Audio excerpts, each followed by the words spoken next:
ಶ್ರಾವಣ ಶನಿವಾರದ ಪ್ರಯುಕ್ತ ಶನಿ ಮಹಾತ್ಮ ಸ್ವಾಮಿ ದೇವರಿಗೆ ವಿಶೇಷ ಪೂಜೆ ಸಲ್ಲಿಸಲಾಯಿತು. ಕೋಲಾರ ತಾಲೂಕು ಕೆಂಬೋಡಿ ಗ್ರಾಮದ ಜನತಾ ಪ್ರೌಢಶಾಲೆಯ ಹಳೆಯ ವಿದ್ಯಾರ್ಥಿಗಳ ಸಹಕಾರದಲ್ಲಿ ವಡಗೂರು ಗೇಟ್ ಬಳಿ ಇರುವ ಶ್ರೀ ಶನಿ ಮಹಾತ್ಮ ದೇವಾಲಯದ 8ನೇ ವರ್ಷದ ಶ್ರಾವಣ ಶನಿವಾರದ ಪ್ರಯುಕ್ತ ಶನಿ ಮಹಾತ್ಮ ಸ್ವಾಮಿ ದೇವರಿಗೆ ವಿಶೇಷ ಪೂಜೆ ಹಮ್ಮಿಕೊಳ್ಳಲಾಗಿತ್ತು. ಈ ಸಂದರ್ಭದಲ್ಲಿ ದೇವಾಲಯಕ್ಕೆ ಭೇಟಿ ನೀಡಿ ಮಾಧ್ಯಮದವರೊಂದಿಗೆ ದೇವಾಲಯದ ಅರ್ಚಕರಾದ ಶಂಕರ್ ಪ್ರಸಾದ್ ಮಾತನಾಡಿ, ಪ್ರತಿ ವರ್ಷದಂತೆ ಶ್ರಾವಣ ಮಾಸದ ಶನಿವಾರದಂದು ಪಂಚಾಮೃತಾಭಿಷೇಕ, ರುದ್ರಾಭಿಷೇಕ, ಹೂವಿನ ಅಲಂಕಾರ, ಅನ್ನದಾಸೋಹ ನಡೆಸಲಾಗುವುದೆಂದರು. ಭಕ್ತಾದಿಗಳಿಗೆ ಜನತಾ ಪ್ರೌಢಶಾಲೆಯ ಹಳೆಯ ವಿದ್ಯಾರ್ಥಿಗಳು ಪ್ರಸಾದ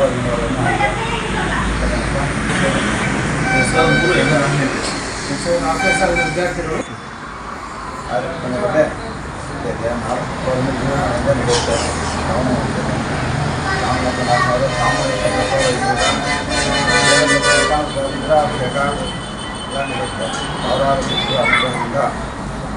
ದೇವರು ತುಂಬ ಕಟಾಕ್ಷದಿಂದ ಸಾರ್ವಜನಿಕರು ಚೆನ್ನಾಗಿರುತ್ತಾರೆ ಅಂತ. ಈ ಸಂದರ್ಭದಲ್ಲಿ ಮಾತನಾಡಿ, ಕೆಂಬೋಡಿ ಗ್ರಾಮದ ಜನತಾ ಪ್ರೌಢಶಾಲೆಯ ಹಳೆಯ ವಿದ್ಯಾರ್ಥಿಗಳು ಕಳೆದ 8 ವರ್ಷಗಳಿಂದ ಶ್ರಾವಣ ಮಾಸದಲ್ಲಿ ದೇವರಿಗೆ ವಿಶೇಷ ಪೂಜೆ ಸಲ್ಲಿಸುವುದರೊಂದಿಗೆ ಸಾವಿರಾರು ಜನರಿಗೆ ಅನ್ನದಾಸೋಹ ಏರ್ಪಡಿಸುತ್ತಾ ಬಂದಿರುವುದಾಗಿ ತಿಳಿಸಿದರು. ಪ್ರತ್ಯಕ್ಷವಾಗಿ ಹಾಗೂ ಪರೋಕ್ಷವಾಗಿ ಸಹಕಾರ ನೀಡಿದ ಎಲ್ಲರಿಗೂ ಧನ್ಯವಾದ ತಿಳಿಸಿದರು. ನಾವು ಜನತಾ ಪ್ರೌಢಶಾಲೆಯ ಹಳೆಯ ವಿದ್ಯಾರ್ಥಿಗಳು ನಾವು ಇಲ್ಲಿ ಪ್ರತಿ ವರ್ಷದ ವಡಗೂರು ಗ್ರಾಮದ ರಾಷ್ಟ್ರೀಯ ಹೆದ್ದಾರಿ ಪಕ್ಕದಲ್ಲಿರುವ ಶನಿ ಮಹಾತ್ಮ ದೇವಸ್ಥಾನದಲ್ಲಿ ಪ್ರತಿ ವರ್ಷದಂತೆ ಈ ವರ್ಷವೂ ಶ್ರಾವಣ ಮಾಸದ ಶನಿವಾರದಂದು ಪೂಜೆ ಮತ್ತು ಅನ್ನಪ್ರಸಾದ ನೆರವೇರಿಸಿದ್ವಿ. ಇದನ್ನು ಪ್ರತಿ ವರ್ಷವೂ ನೆರವೇರಿಸ್ತಾ ಬಂದಿದ್ವಿ. ಮುಂದೆನೂ ಇದು ಚೆನ್ನಾಗಿ ನಡೀಬೇಕು ಅಂತ ಆಶಿಸ್ತಾ ಪ್ರತಿ ಸುಮಾರು 8 ವರ್ಷದಿಂದ ನಾವು ಇದೇ ಥರ ಮಾಡ್ಕೊಂಡು ಬರ್ತಾ ಇದ್ದೀವಿ. ಕಾರ್ಯಕ್ರಮದಲ್ಲಿ ಈ ಥರ ಮುಂದೆನೂ ಮಾಡ್ಕೊಂಡು ಸುಮಾರು 3,000 ಜನ ಸೇರಿದ್ದೀವಿ. 3,000-4,000 ಜನ ಸೇರಿದೆ. ಅಷ್ಟು ಜನಕ್ಕೂ ಪ್ರಸಾದ ವಿನಿಯೋಗ ನಡೆದಿದೆ ಇಲ್ಲಿ. ಎಲ್ಲರೂ ತಮ್ಮ ಭಕ್ತಿಯಿಂದ ಎಲ್ಲರೂ ಎಲ್ಲ ತಮ್ಮ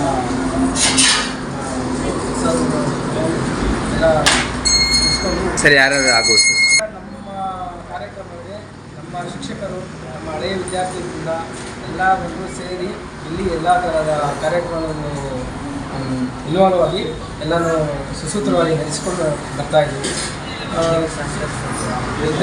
ಇದಕ್ಕೆ ಸಹಕರಿಸಿದ ದೇವಸ್ಥಾನದ ಅರ್ಚಕರು, ನಮ್ಮ ಗ್ರಾಮಸ್ಥರು, ವಡಗೂರು ಗ್ರಾಮಸ್ಥರು, ಕೆಂಬೋಡಿ ಗ್ರಾಮಸ್ಥರು, ಸುತ್ತಮುತ್ತಲ ಗ್ರಾಮಸ್ಥರೆಲ್ಲರೂ ಎಲ್ಲರಿಗೂ ಧನ್ಯವಾದಗಳು ಹೇಳ್ತಿದ್ದೀವಿ. ಇದೇ ಥರ ಎಲ್ಲರ ಸಹಕಾರಗಳು ಬೇಕು ಅಂತ ಕೋರ್ಕೊಳ್ತೀವಿ. ಗಣೇಶ್ವರಾಯ ಸ್ವಾಮಿ ನಮಃ. ನಾವು ಇಲ್ಲಿ ಜನತಾ ಹಿರಿಯ ಪ್ರಾಥಮಿಕ ಶಾಲೆಯ 2003-2004 ಬ್ಯಾಚಿನ ವಿದ್ಯಾರ್ಥಿಗಳು. ನಾವು ಒಂದು 8 ವರ್ಷದಿಂದ ನಡೆಸ್ಕೊಂಡು ಬರ್ತಾ ಇದ್ದೀವಿ. 8ನೇ ವರ್ಷದ ಕಾರ್ಯಕ್ರಮ. ಮತ್ತು ನಾವು ಸ್ಟಾರ್ಟಿಂಗ್ ಒಂದು 100 ಸ್ಟಾರ್ಟ್ ಮಾಡಿದ್ದು. ಈಗ 3,000-3,500 ಜನಕ್ಕೆ ಪ್ರಸಾದ ವಿನಿಯೋಗ ಮಾಡಿದ್ದೀವಿ. ಎಲ್ಲ ನಮ್ಮ ಹಳೆಯ ವಿದ್ಯಾರ್ಥಿಗಳು, ಸ್ಕೂಲ್ನ ಹಳೆಯ ಹಿರಿಯ ಟೀಚರ್ಗಳು, ಶಿಕ್ಷಕರು, ಭಕ್ತಾದಿಗಳು ಎಲ್ಲ ಸಹಕಾರ ಇದೆ ಇದರಲ್ಲಿ. ನೆಕ್ಸ್ಟು ಇನ್ನೂ ಅದು 5,000-10,000ಕ್ಕೆ ರೀಚ್ ಮಾಡೋಣ ಅಂತಿದ್ದೀವಿ. ಬರ್ತಾ ಕಂಟಿನ್ಯೂ ಮಾಡೋಣ ಅಂತಿದ್ದೀವಿ. ಇದಕ್ಕೆ ನಮ್ಮ ಅರ್ಚಕರು ತುಂಬ ಸಹಾಯ ಮಾಡಿದ್ದಾರೆ. ಅವ್ರ ಸಹಾಯ ತುಂಬ ಇದೆ. ನಮ್ಮ ಸ್ನೇಹಿತರಾದ ಸುದರ್ಶನ್, ಇವರು ಒಂದು ಕೋಲಾರದಲ್ಲಿ ಬಿಸ್ನೆಸ್ಸು, ಇವರು ಕಾಂಟ್ರಾಕ್ಟರು, ಪ್ರದೀಪ್ ಅಂತ, ರಾಜ್ಕುಮಾರ್ ಅಂತ, ಪ್ರಭಾಕರ್, ರಾಮು, ಇದೆಲ್ಲ ಮುಂದಾಳತ್ವ ವಹಿಸಿ ತುಂಬ ಸುಮಧುರವಾಗಿ ನಡೆಸ್ಕೊಟ್ಟಿದ್ದಾರೆ. ಛಾಯಮಾರ್ಕಾಂಡ ಸಂಬೋಧಂ ನಮಾಮಿ ಶನೇಶ್ವರ. ಈ ದಿನ ಅಂದರೆ ಶ್ರಾವಣ ಮಾಸದ 3ನೇ ವಾರ, ಅಂದರೆ ಕ್ರೋಧಿನಾಮ ಸಂವತ್ಸರೆಯ ಶ್ರಾವಣ ಮಾಸದ 3ನೇ ವಾರದಂದು ವಡಗೂರು ಗ್ರಾಮದಲ್ಲಿ ಶನೇಶ್ವರ ಸ್ವಾಮಿ ನೆಲೆಸಿದ್ದಾರೆ. ಅಂದರೆ 3ನೇ ವಾರ ಅಂದರೆ ಶ್ರಾವಣ ಮಾಸದಲ್ಲಿ 4 ವಾರಗಳು ಪ್ರತಿದಿನ ಶನಿವಾರದ್ದು ವಿಶೇಷ ಪೂಜೆ, ಬೆಳಗ್ಗೆ ಅಭಿಷೇಕ ನಡೆಯುತ್ತೆ. ಮತ್ತು ರಾತ್ರಿ 8 ಗಂಟೆವರೆಗೂ ವಿಶೇಷ ಪೂಜೆ ನಡೀತಾನೆ ಇರುತ್ತೆ. ಭಕ್ತಾದಿಗಳು ಆಗಮಿಸ್ತಾನೆ ಇರ್ತಾರೆ. ಮತ್ತು ಸುತ್ತಮುತ್ತಲಿನ ಗ್ರಾಮಸ್ಥರು ಹಾಗೂ ವಡಗೂರು ಗ್ರಾಮಸ್ಥರು ಎಲ್ಲರೂ ಸೇರಿಕೊಂಡು ಇಲ್ಲಿ ಅನ್ನದಾನವನ್ನು ಪ್ರತಿ ಶ್ರಾವಣ ಮಾಸದ 4 ವಾರನೂ ಅನ್ನದಾನಗಳಿಂದ ಇಲ್ಲಿ ನೆರವೇರಿಸ್ತಾನೆ ಇರ್ತಾರೆ.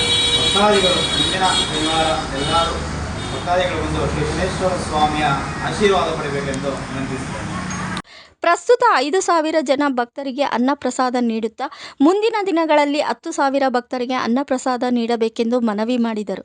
ಈ ಸಂದರ್ಭದಲ್ಲಿ ಹಳೆ ವಿದ್ಯಾರ್ಥಿಗಳಾದ ಸುದರ್ಶನ್, ಪ್ರದೀಪ್, ರಾಜ್ಕುಮಾರ್, ಪ್ರಭಾಕರ್, ರಾಮು ಇನ್ನೂ ಮುಂತಾದವರು ಉಪಸ್ಥಿತರಿದ್ದರು.